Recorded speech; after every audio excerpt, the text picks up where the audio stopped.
Alex Caldwell stood outside the entrance, framed by the soft hum of luxury cars and the sharp pops of paparazzi cameras.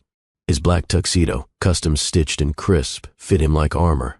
His hair was neatly combed, the silver cufflinks at his wrists gleaming under the camera flashes. This was his night. The night he reminded the city that he'd risen from obscurity to become a self-made millionaire with charm, wealth, and influence. A velvet rope was drawn aside, and Alex stepped onto the long marble walkway, every inch the master of ceremonies. Guests parted to let him through, investors, socialites, press correspondents. The scent of jasmine and rose arrangements clung to the air. His assistant, Harper, whispered a last-minute update in his ear, but he waved her off gently. He didn't need reminders. Tonight, he had a private script, one no one else knew. Across the room, near the back of the ballroom, Maya Ford stood with both hands clutching the palms of her sons, Ethan and Noah. They wore identical charcoal gray suits with slim ties and quiet expressions. Maya's gown was understated, ivory silk that draped gracefully, but drew no attention. She preferred it that way. Maya hadn't planned to come. When the invitation arrived in her inbox, unsigned and vaguely addressed, she'd hovered over the decline button for nearly an hour. She didn't do galas, especially not ones tied to Alex Caldwell, but her colleagues at the community center had insisted. This event might save our funding, they said. The foundation behind the gala is considering your program. In the end, it wasn't for Alex. It was for her boys, and the children her center served. Still, standing here now, beneath the glittering lights of a world she once escaped, Maya felt an ache rise in her chest, the kind that reminded her of how much she had once given up. The music softened. A gentle clink of glasses announced the arrival of the host. Alex ascended the main stage with practiced confidence. He adjusted the lapel of his tux, took the crystal mic in hand, and offered a warm smile to the crowd. Good evening, everyone. I'm honored to welcome you to this year's Caldwell Charity Gala. Tonight, we're not just celebrating success, we're celebrating transformation, possibility, and the power of giving. The applause was soft but respectful. Guests leaned in, listening. Alex's voice remained even. Years ago, I stood on very different ground. No one knew my name. I had no sponsors, no tuxedos, just a dream and the will to chase it. Some of you were there at the beginning, some of you believed in me, and some didn't. There was a pause. Not long, but intentional. His eyes drifted to the far end of the ballroom, to the woman standing quietly in the shadows. Maya. He offered a smile, not unkind, but pointed. It's funny how time works, he continued. One moment you're sharing borrowed textbooks in college, and the next you're on a stage, giving back to the very community that once doubted you. Ethan and Noah exchanged confused glances. Maya's grip on their hands tightened. The speech continued, full of charm and practiced humility. But the undercurrent was unmistakable. This wasn't just a charity event. It was Alex's moment to broadcast his rise. And perhaps a little revenge. Then it happened. Alex raised his glass again, eyes scanning. To those in the room who once questioned my path, who said I couldn't do it, I say thank you. Thank you for the fire you lit in me. Because without your doubt, I may not have chased excellence this hard. A murmur rose. Heads turned subtly toward Maya's section. Noah whispered, "Is he talking about you?" Maya didn't answer. Instead, she released her son's hands and stepped forward. The sound of her heels across the marble echoed sharply. She stopped just short of the front tables, lifted her chin and called out, not loud, but clear. "Mr. Caldwell," she said, steady, "tonight is about giving." Not gloating. The room stilled. Alex faltered. For the first time that evening, his composure slipped. "Maya?" he said, feigning surprise. "I didn't see you there." His eyes dropped to the two boys behind her. "And who are these fine young men with you?" Maya didn't hesitate. "These are my sons," she said calmly. "Ethan and Noah." Gasps. A ripple across the ballroom. Photographers raised cameras. Clicks echoed like lightning. Alex blinked, taking in the boys. His breath hitched. Something stirred, not just confusion, but familiarity. Ethan's eyes, Noah's stance. It was like staring into a mirror cast 15 years ago. "They're my sons," Maya repeated, louder this time. "Our sons." Alex's throat tightened. He looked down. Ethan stood tall, reserved, a quiet storm behind his eyes. Noah, slightly shorter, glanced nervously between his mother and this man he'd never known. The room swirled, a cyclone of whispers, stares, and shocked silence. Alex stumbled down the steps, dropping the mic. He approached slowly. "Maya," he said, his voice cracking now. "Are you telling me?" "You left before you could know," she said quietly. "You flew away and never looked back."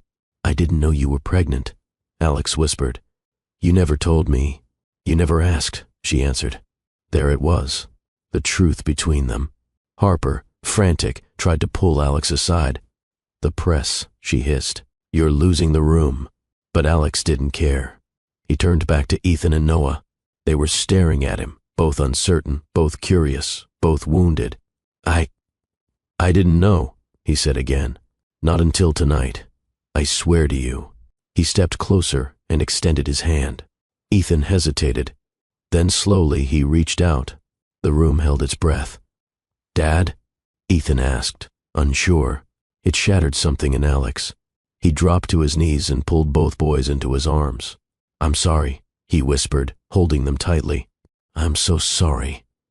I would have come back. I would have stayed if I knew." Maya closed her eyes, emotion trembling behind her lashes. A fresh round of camera flashes erupted. Guests didn't know whether to clap or cry, and somehow both happened. The moment that began as a display of power had transformed into something no one could have predicted, a reunion that exposed everything Alex had lost in pursuit of success. The ballroom didn't know what to do with itself. Guests frozen with half-sipped champagne, forks mid-air. Conversations had died. Only the cameras remained loyal, capturing every shift in Alex's face as he cradled the sons he never knew existed. From a far table, a young journalist whispered to her colleague, "Is this real?" The other nodded slowly. You can't script this kind of thing. And yet, Maya had lived it. As Alex rose to his feet, hands still resting on the boy's shoulders, he looked out at the crowd, blinking against the rush of emotion. A man so used to control now stood utterly stripped of it. The empire he built felt weightless compared to the weight of this truth. His voice cracked as he turned toward Maya. "You should have told me." Maya kept her gaze level. "And would you have stayed? Or would you have still chosen the flight and the promises of everything else?" A long pause. Alex didn't have an answer. Ethan stepped between them, his brow tense. "What exactly happened between you two?" Silence. Maya exhaled and glanced at her sons. "It's time you knew," she said gently. The lecture hall buzzed with academic energy. Dry erase markers squeaking against boards, the shuffle of notebooks and elbows. It was a small liberal arts college tucked in northern Pennsylvania. Not elite, but full of dreamers. Alex Caldwell and Maya Ford sat at the second row, always together. She loved literature. He devoured business theory. Their majors were different, but their minds somehow danced in perfect rhythm.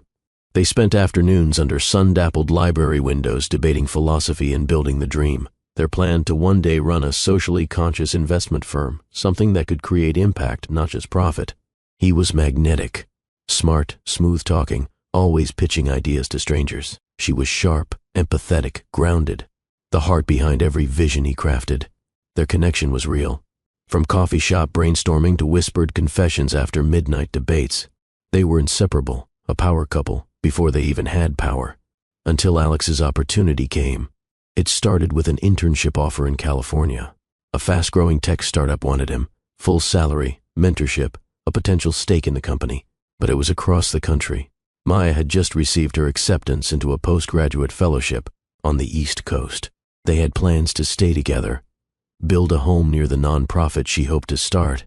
"I'll come back," Alex had said, his voice trembling. "Just give me a few months. I'll build the foundation, then fly back to you. You promise?" Maya whispered one night under the stars outside their campus library. Alex smiled, brushing her cheek. "You're my forever." But life happened fast. The startup exploded in funding. Then came events, networking, pitch decks, and boardrooms.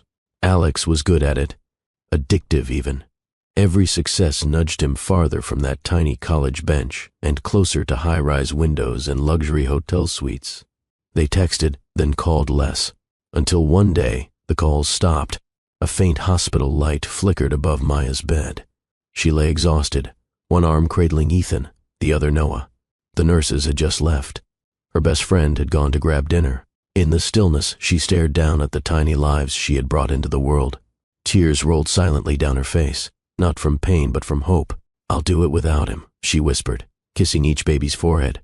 A photo of Alex, still smiling from their graduation day, sat beside her water cup. She turned it face down. Back in the present, Ethan's expression darkened. "So he just left?" "I didn't think I had a choice," Alex cut in suddenly. "I thought you were pursuing your fellowship. I never heard from you again." "You didn't try," Maya said softly. "I came back once," Alex added, turning to her. "I visited the campus when I closed my first round of funding. You were gone. No one knew where you'd gone, and I assumed you moved on." Maya closed her eyes. "I was in labor." His breath caught. "I came back at the worst time, and still left again." The moments settled between them like fog. Ethan and Noah said nothing, just exchanged a look only twins could understand. It was a quiet conversation between them, a moment where shared pain started to become understood. "I'm sorry," Alex said again. "I know it means little now, but I mean it." Maya stared at him. "We're here, but this isn't about apology. It's about what you do now." Later that night, after the ballroom cleared and guests shuffled out with tear-streaked faces and rumpled programs, Alex remained behind in the balcony lounge. The glitter of the chandeliers was dimmed now, replaced by a quiet stillness. He looked down at the dance floor, still echoing with memories and secrets. A world he once ruled, now unrecognizable. Harper approached carefully. "The media is requesting a statement," she said gently. "They're calling it the surprise family reveal of the year." Alex didn't respond. "You okay?" He let out a long breath. "No, but I will be." Back in their small two-bedroom home, Maya helped the twins change out of their suits. She hung the jackets neatly and folded the trousers. Ethan sat on the edge of his bed, eyes on the floor. He looked scared, he said. "He probably was," Maya answered. "He cried," Noah added. "I've never seen a grown man cry like that." "He's still learning," Maya replied. "Just like we are." Alex didn't sleep that night. Instead, he sat in his penthouse overlooking the city skyline, a bottle of water in hand. He flipped through his college photo album on his tablet. Old scans. A grinning Maya holding up a handmade poster during one of his student pitch competitions. Him standing with her outside the humanities building, wind in her hair. A screenshot of a text, "You'll be amazing. Just don't forget what matters." His heart clenched. He had forgotten. Until now. The next morning, Alex showed up at their doorstep, not in a limo, not with an assistant. Alone. Hands empty except for a single coffee tray with 3 cups. Maya opened the door slowly. She hadn't expected him. "I know I've got no right to ask for anything," he said. "But can I start by sitting down with my sons?" She hesitated. Ethan and Noah peeked around the corner. No words, just wide eyes. "Okay," Maya said finally. "One conversation." Alex smiled, this time not polished. Just real. They sat on the small porch. Ethan took his coffee black, trying to act older than he was. Noah poured 2 sugar packets into his and stirred carefully. "I don't expect anything," Alex said quietly. "I just want to get to know you both. If you'll let me." Ethan folded his arms. "We've done fine without you." "I believe that," Alex nodded. "And I'm proud of you. Even if I wasn't there." "Why now?" Noah asked softly. Alex didn't hesitate. "Because I finally saw what matters, and it's not this suit, or that ballroom. It's the chance to know you both, if I still can." Maya watched from the kitchen window. Her hands trembled as she held her mug. She wasn't sure what hurt more, the pain he caused, or the possibility that he might still matter. She looked at her sons, one watching closely, the other nervously sipping his coffee, and she saw what she always saw, their father, not just in their eyes, but in the way Ethan carried himself when he was hurt, but too proud to say it, in how Noah tried to make others feel safe, even when he was unsure himself. Alex hadn't just missed a few birthdays, he had missed them. But now, maybe now he was trying to show up. The following morning, the world had already decided what the night before had meant, long before Alex Caldwell even opened his eyes. His phone was overloaded. Headlines blared across digital outlets with dramatic flair. Gala bombshell. Caldwell's family secret stuns guests. Tuxedos, tears, and twins. What really happened at the Caldwell Gala?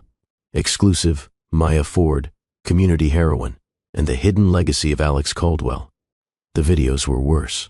Someone had recorded Maya's voice echoing across the ballroom. "These are my sons, Ethan and Noah." The clip had gone viral before dawn.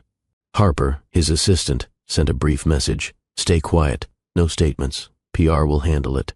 Alex ignored it. Instead, he sat in silence on the floor of his penthouse living room, barefoot, wearing an old hoodie and yesterday's cufflinks still clinging to his sleeves. The place was cold, too tall, too far above the world he was trying to return to. He stared at the photo on his tablet again, the one from college, her hand on his shoulder, his eyes full of hope. He hadn't felt like that man in years, but now, something inside him whispered, "It's not too late." Meanwhile, just 4 miles across town, Maya was packing lunchboxes while trying to process a night that changed everything. Ethan sat at the table, earbuds in, scrolling through his phone. Every swipe revealed a new video, a fresh comment section, or another conspiracy theory about who he and Noah were. Noah had barely touched his cereal. "Why are people saying I look like a senator?" he muttered, squinting at a Twitter thread. Maya sighed and placed 2 bottles of water in their bags. "Ignore it. It'll fade." Ethan looked up. "Will it?" His tone wasn't angry, just curious. Tired. Maya met his gaze. "It will, because we're not letting it define us. Understand?" The boys nodded, but the truth was already curling into their world. Their quiet, private life had been shaken. Not destroyed, but stirred. And Maya knew there was no way to take it back. Alex didn't go to the office that morning. Instead, he took a slow walk along the Hudson River. Cold air bit his cheeks, but he didn't notice. Every step was a battle in his mind, one voice telling him to move on, another begging him to show up. He chose the latter. By noon, he found himself parked in front of Maya's modest townhouse again, nerves crawling under his skin like live wires. He carried no suit, no gifts, just a folded piece of notebook paper in his hand. He knocked. This time, Ethan answered. The teenager looked him up and down. "You're here again." Alex gave a soft nod. "I am." Maya appeared behind her son, arms crossed, unsure. Alex held out the paper. "May I read this to you? Just once?" Maya looked at Ethan. The boy stepped back silently and gestured. "I'll let Mom decide." Maya studied Alex for a long beat. She stepped out onto the porch and shut the door behind her. Alex unfolded the paper. His hands trembled. "I wrote this at 3 a.m, he began, "because everything else felt fake, and I needed something real." He looked up, his voice steady but soft. "Dear Ethan and Noah, I missed your first steps, your first words, and your first broken hearts. I missed soccer games, spelling bees, and birthday candles. But if you'll let me, I won't miss a single thing going forward. I can't change the past, but I can promise the rest of my life to making it right." Maya blinked, but didn't interrupt. "I don't want to be your story's regret," Alex continued. "I want to earn the right to be part of your chapters from here on out. If that means waiting, I'll wait. If it means earning your trust every day, I'll do it. If it means showing up at 6 a.m. just to help with math homework, I'll bring the pencils." He lowered the note. "I'm not asking for forgiveness today, just a chance, a real one." Maya leaned against the porch rail, emotions battling across her face. "You said something to me once," she said, "back in school. You said the most important investment was time." "I remember," Alex murmured. "And yet, you gave it to everything but us." He swallowed hard. "You're right." A long silence stretched between them. Then Maya sighed. "Come by tomorrow, 7:30. They leave for school at 8. Alex's eyes widened. "Really?" Maya nodded. "You want a chance? Prove it." The next morning, Alex showed up exactly at 7:26 a.m., coffee, toast, and a laminated math worksheet in hand. The twins were caught off guard. Ethan raised an eyebrow. "You laminated math problems?" Alex grinned nervously. "I may have over-prepared." Noah snorted. They sat down. The conversation was stilted at first. Questions about favorite classes, favorite music. Ethan rolled his eyes. Noah gave short answers, but by the time the toast was finished, something had shifted. They weren't smiling, but they weren't closed off either. Later that day, Alex sat in his office for the first time since the gala. But something had changed. The skyline outside felt distant now. The buzz of emails and meetings felt less urgent. His assistant walked in with a list of investor calls. He scanned it, then pushed it aside. Reschedule all meetings after 4. Permanently. Harper blinked. All of them? Alex nodded. I'll be picking my sons up from school. The shift wasn't quiet. At first, his staff whispered. Some thought it was a temporary PR move. Others weren't sure if he'd lost his edge. But when he showed up at Noah's after-school guitar recital, clapping louder than anyone, the whispers stopped. Because it wasn't for show. One night, Maya sat in the back of her living room, folding laundry as the boys worked on a science project at the table. Alex was on the floor, holding a plastic volcano and reading the directions with comedic flair. Wait, this glue is flammable? Noah laughed. Only if you microwave it. Ethan rolled his eyes. We're not microwaving anything. Maya watched them, the laughter, the growing bond, and something softened in her chest. A part of her still held hurt, but another part, it wanted to believe. She rose and stepped outside to clear her head. Alex followed. He stood beside her on the porch. The night air was quiet. Thank you, he said, not filling the silence with excuses. Maya nodded. They're happier lately. Alex looked at the stars. So am I. She glanced sideways. You're still figuring it out. I am. You're showing up, she said softly. That matters. Alex turned toward her. Their eyes met, and for the first time in years, no bitterness passed between them. Just recognition of the people they once were and who they were becoming again. Alex Caldwell had been rich for years. He knew how to charm a boardroom, negotiate with millionaires, and sign contracts worth more than entire neighborhoods. But when it came to his sons, none of that mattered. He was a beginner. And beginners stumble. The first morning he attempted school drop-off, he got the time wrong and ended up stuck behind a line of irritated minivans. He hadn't expected so many cones, or that Ethan would sink so low in his seat he practically vanished. Noah teased. Want me to tell the kids the CEO dropped us off in a coffee-stained hoodie? I'd appreciate that, Alex muttered, brushing powdered sugar off his collar. Still, the boys smiled as they shut the car doors. And that was everything. Maya kept her distance, observing. She didn't hover, didn't interrogate the boys for updates. But she noticed things. The boys were laughing more. Their moods had lightened. Ethan, usually withdrawn after long days, now hummed under his breath while doing homework. Noah had become more animated in his storytelling, often beginning with, "Guess what Dad did today?" It was slow, unspoken, but real. Something was healing. One Saturday afternoon, Alex picked the boys up for their first solo outing. He had promised something simple, a chess match with Ethan at the local cafe and music store browsing with Noah. But Maya still watched from the window as they left, her heart anxious. Trust didn't rebuild overnight. It rebuilt in hours spent together, in careful words, and in being consistent. Later that day, she received a text from Alex. A photo of Ethan grinning over a chessboard, arms crossed triumphantly. Text, "Your son beat me." Twice. She smiled despite herself.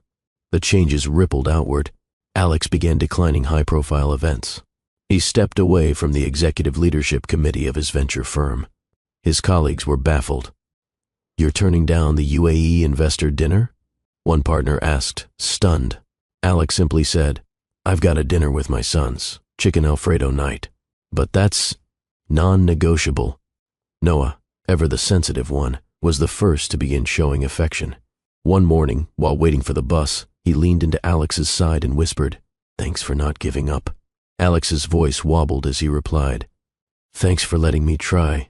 Ethan was slower, less verbal, but his signals came in action, like the night he left a pair of old sneakers at Alex's apartment by accident, or the Saturday he asked Alex to watch his soccer game without being told to. Maya found herself drawn into the gravity of it all. Against her better judgment, she began inviting Alex to casual Sunday dinners. At first, he brought dessert. Then, he offered to do dishes. One night, he cleared the entire table before she could stop him, sleeves rolled up, whistling. "What are you doing?" Maya had asked, laughing despite herself. "Earning my seat," he replied with a grin. It was the kind of line that would have once felt rehearsed. Now, it felt honest. Weeks passed. They fell into rhythms, after-school pickups, weekend grocery runs, pancake breakfasts. Alex bought a cheap guitar and started learning chords so he could keep up with Noah's lessons. He wasn't good, but he tried. One night, Maya stood at the doorway of Alex's modest apartment. Ethan was on the couch doing homework. Noah strummed softly in the corner. Alex, wearing reading glasses, was sorting through PTA forms. "You've changed," she said softly. Alex looked up, surprised. "I've had to." She stepped inside. "And why now?" Alex set the papers down. "Because I used to think ambition meant climbing alone. Now I know success doesn't mean anything without someone to share it with." Maya's throat tightened. They sat in silence for a moment. Then she said, "I'm scared." He didn't ask of what. He knew. So he reached across the space between them and whispered, "Me too." One evening, after a community fundraiser, Maya invited Alex to walk home with them. It was a crisp night, full of the scent of spring and distant barbecue smoke. The boys walked ahead, racing each other down the sidewalk. Maya and Alex followed. He slipped his hands into his coat pockets. "I still think about that lecture hall." "I do too," she admitted. "We were unstoppable back then."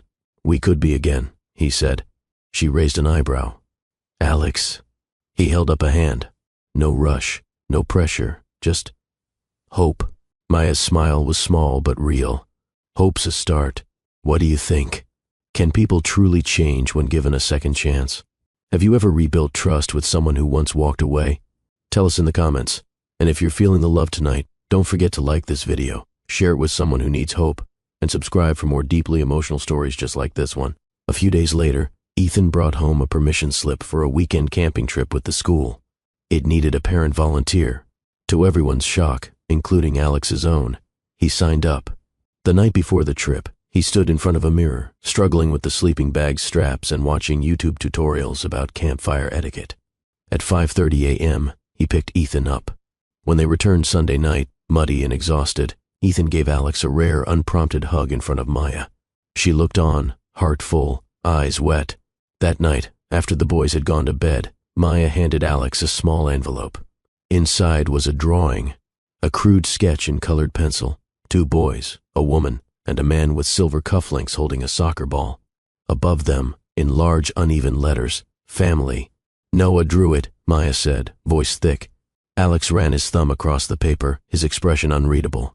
Then, softly, he whispered, "I want to frame this." She chuckled. "It's barely symmetrical. That's what makes it perfect."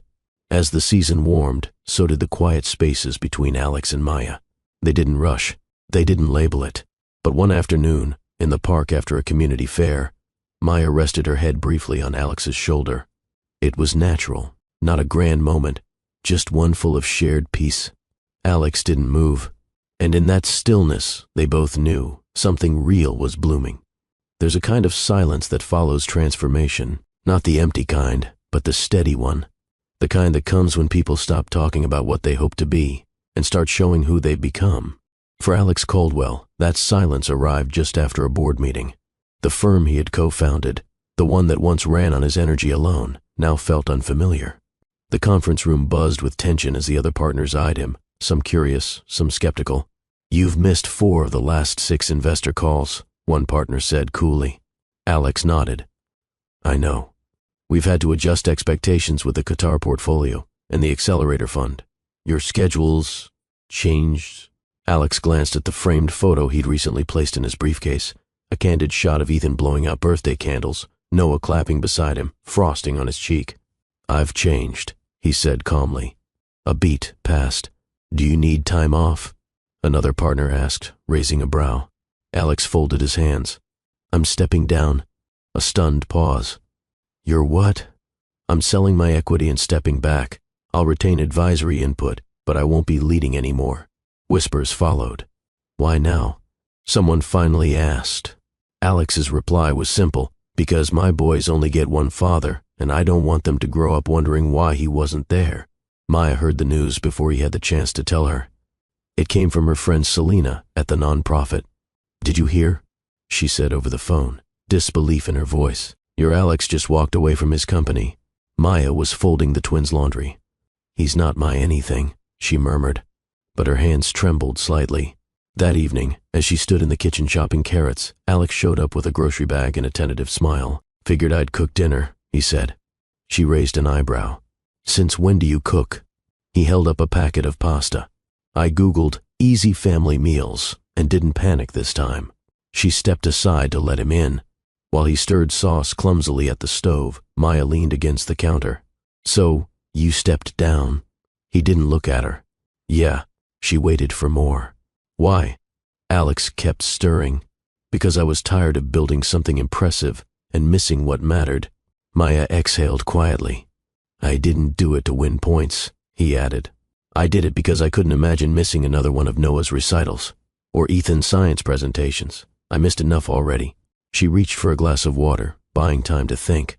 I don't need you to be perfect, she said at last. I just need you to be present. Alex turned to her, sincerity in his eyes. Then I'll stay. The next few weeks unfolded like a slow dance. Every step forward was careful, intentional. Maya didn't rush. She still remembered the heartbreak. The nights spent rocking colicky infants alone. The doctor's visits, the missed birthdays, the loneliness. But now, Alex was there, not just physically, but emotionally. He helped fix a leaky sink, took turns with school projects, played card games with the boys after dinner. He even learned to braid, badly, so he could help Maya's young niece during her visit. One evening, after a long day at the center, Maya walked in to find the boys sprawled on the floor watching a movie, Alex sandwiched between them, snoring lightly. She didn't wake him. She sat quietly on the edge of the couch and watched, and something in her softened further. Noah was the first to start asking the hard questions. Dad, why didn't you come back sooner? Like, really? Alex didn't flinch. Because I was afraid. Afraid of us? No. Afraid I wouldn't be good enough for you. Noah tilted his head. But we never asked for perfect. Alex smiled. That's what I'm finally learning. Meanwhile, Ethan's approach was quieter. He began keeping a notebook, one he didn't show anyone, writing in it every night. Maya noticed. She didn't pry. One day, he left it open by accident on the table. It read, He's not who I imagined. He's not some movie dad. He's awkward and tries too hard. But he listens, and he always shows up. Maybe that's better. Maya folded the notebook shut, tears in her eyes. One rainy Saturday, Maya found herself sitting across from Alex at a small neighborhood cafe. The boys were at a friend's birthday party. It was the first time in months that the two of them were alone. The rain tapped gently at the window beside them. The air smelled of roasted coffee beans and wet pavement. I didn't think we'd end up here, Maya said softly. Alex nodded. Neither did I. But I'm glad we did. She stirred her tea. You were gone a long time. I know. I raised them without you. I know. But they still love you. I know. Her voice trembled, and I still feel something. Alex looked up, eyes wide. She met his gaze. I'm scared of trusting you again. But I'm more scared of never giving us a chance. He reached across the table slowly and laid his hand gently over hers. Then let's not rush, he whispered. Let's just keep showing up. One day at a time. Maya didn't speak. She just held on. When someone you love hurts you deeply but returns with humility, is it possible to let them back in? What does healing look like in your life? Share your thoughts in the comments, and if this story has touched your heart, be sure to like, subscribe, and send it to someone who believes in second chances. At the next community fundraiser, Alex stood beside Maya as a volunteer, not a keynote speaker. He served food, wiped tables, and helped set up chairs. Never thought I'd see Caldwell with a mop, joked one attendee. Alex grinned. I'm better at this than I was at mergers. Maya watched him from across the room, the man she once loved, now unguarded, humble, smiling. That night, as they locked up the center, Maya took his hand without a word, and he didn't let go. Sometimes the quietest moments carry the loudest weight. It was a Monday evening, nothing extraordinary, the kind that starts with Maya checking the mail while Ethan and Noah chased each other around the front yard. The kind where wind rustled softly through the trees and porch lights flickered on, one by one. Alex pulled up in his sedan, stepping out with a bag of groceries and 2 half-deflated soccer balls he found in the trunk. He offered a playful shrug, figured these might still have one good game left in them. The boys didn't answer. They tackled him. Maya leaned against the doorframe, arms crossed, hiding her smile. It had become a rhythm now, this unannounced arrival, the comfort of familiarity. Alex had quietly slipped into their lives again, not with declarations or drama, but with small, unwavering gestures. And Maya found herself thinking about things she hadn't dared to in years. Later that night, the twins were asleep. The living room was dimly lit. Maya sat curled on the couch, a soft blanket across her lap. Alex sat opposite, legs stretched out, one arm draped along the back of the cushion. Between them, a cup of shared tea and a playlist of old acoustic songs whispering through the speakers. "I still remember our first apartment," Maya said softly. "The one with the broken faucet and that terrible orange rug." Alex laughed.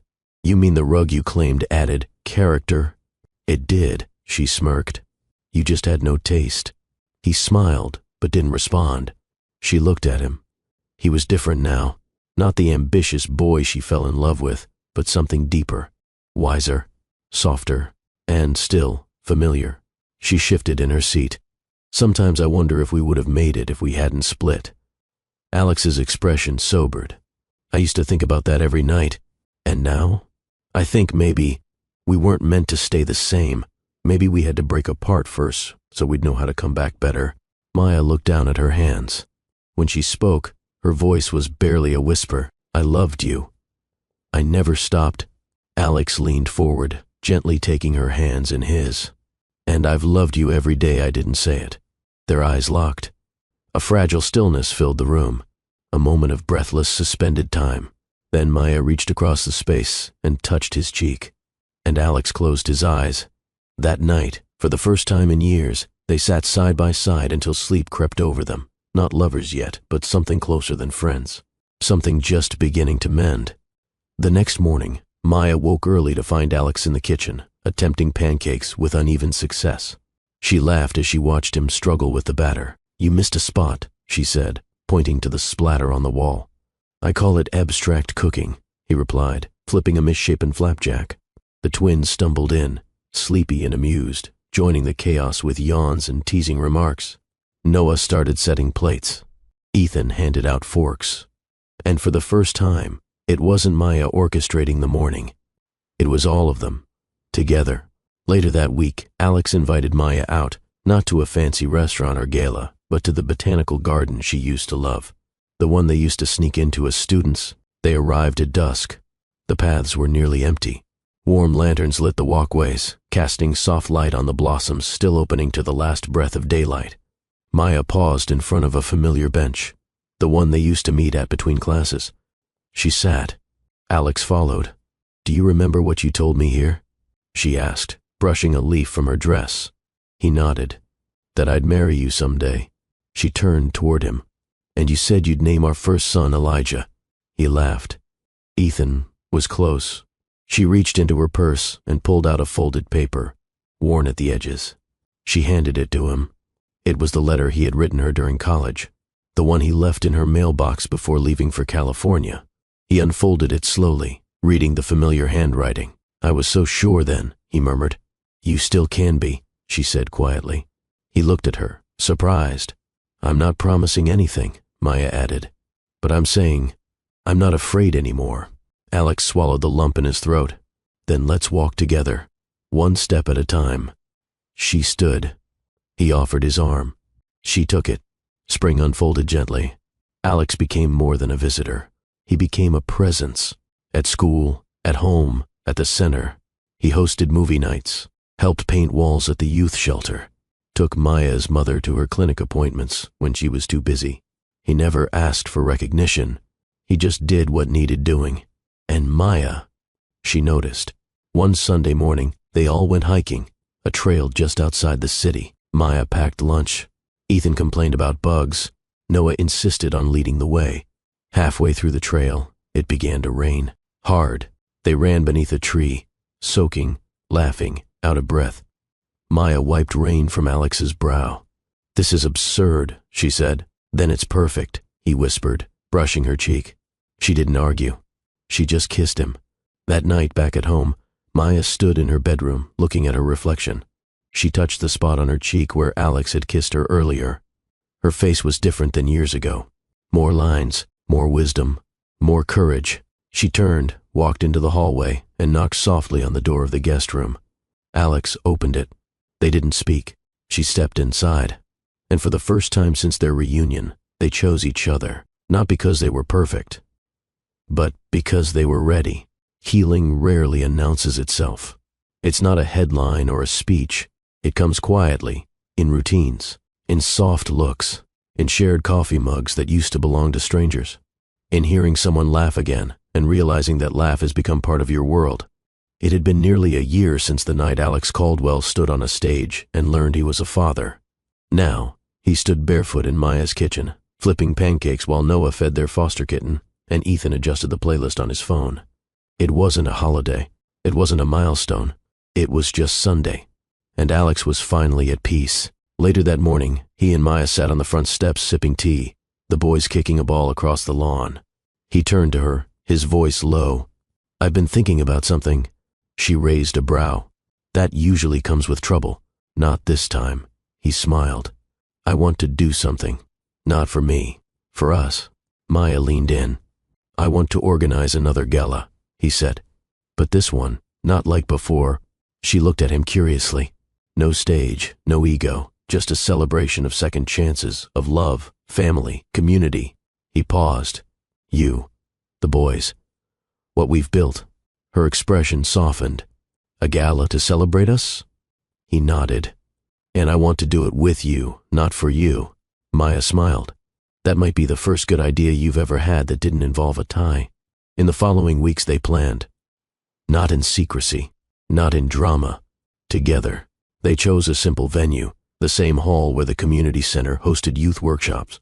They swapped tuxedos for floral shirts and brought in art made by the kids from the neighborhood. Maya handled the decor. Alex took charge of the food.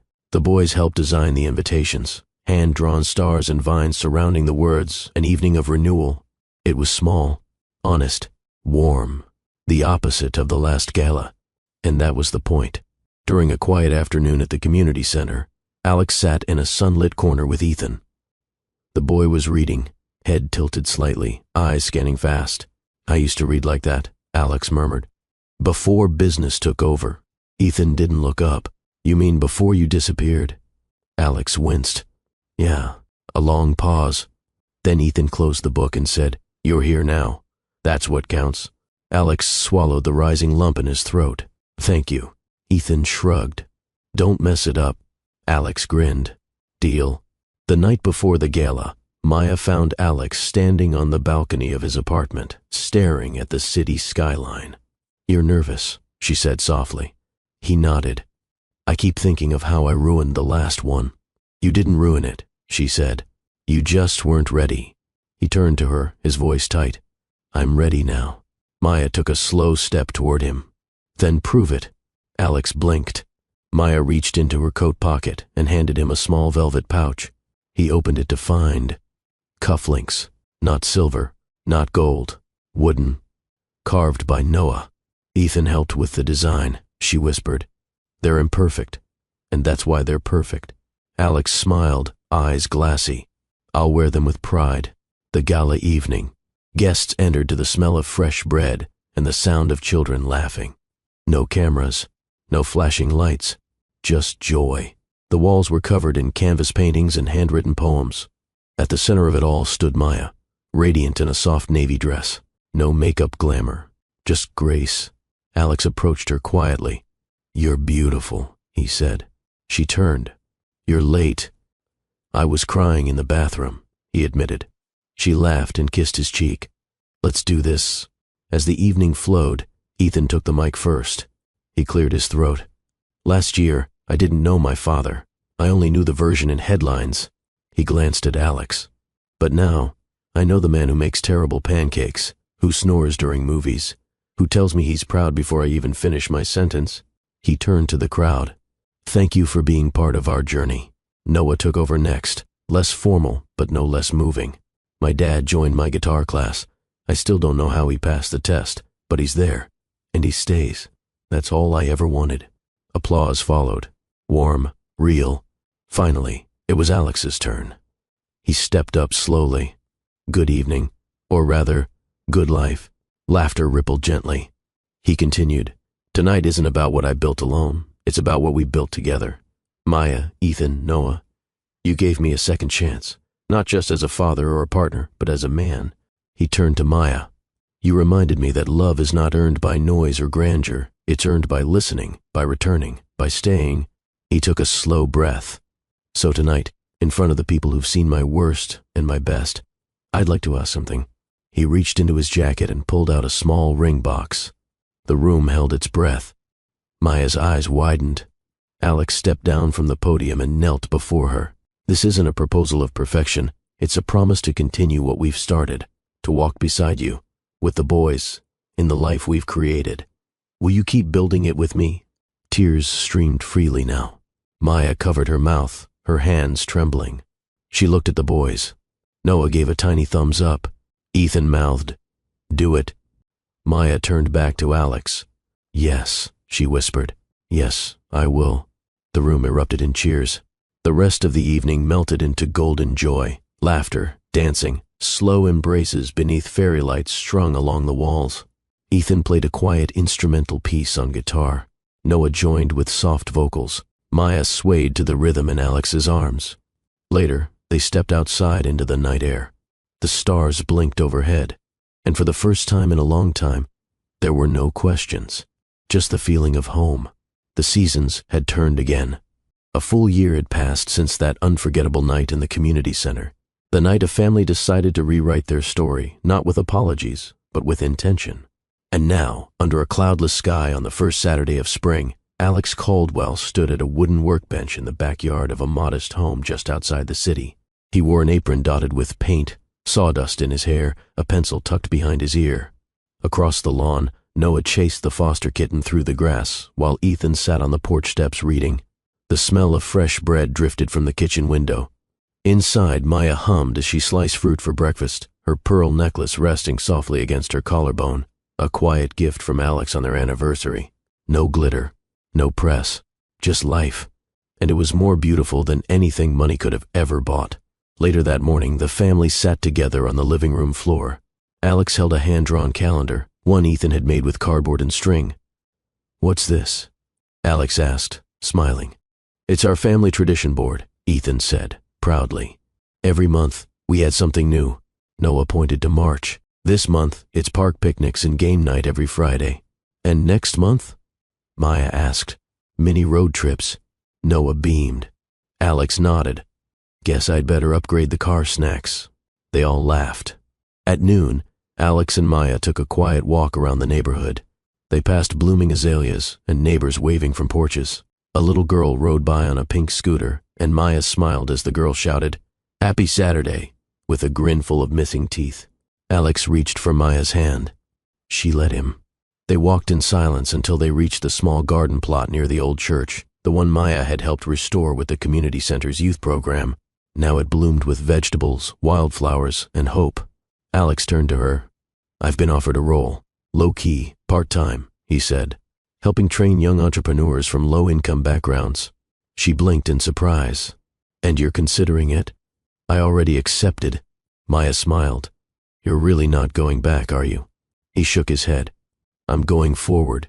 That evening, the family gathered in the backyard under strings of solar lanterns. Ethan grilled burgers with Alex. Noah played guitar softly, trying out a new chord he'd learned. Maya set the table with mismatched plates, each one hand-painted by a student from her after-school program. The wind was light, the laughter louder.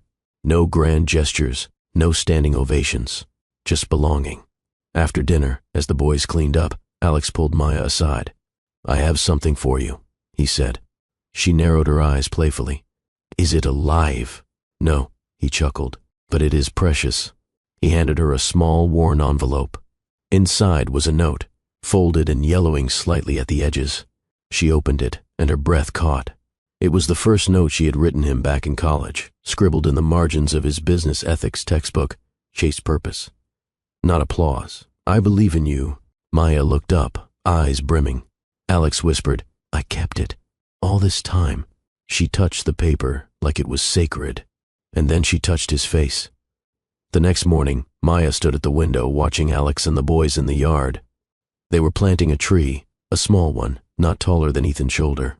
Its branches barely reached out yet. Its roots were just beginning to take hold. but it stood upright, firm, growing, just like them. Later that week, Maya attended a panel event at the community center.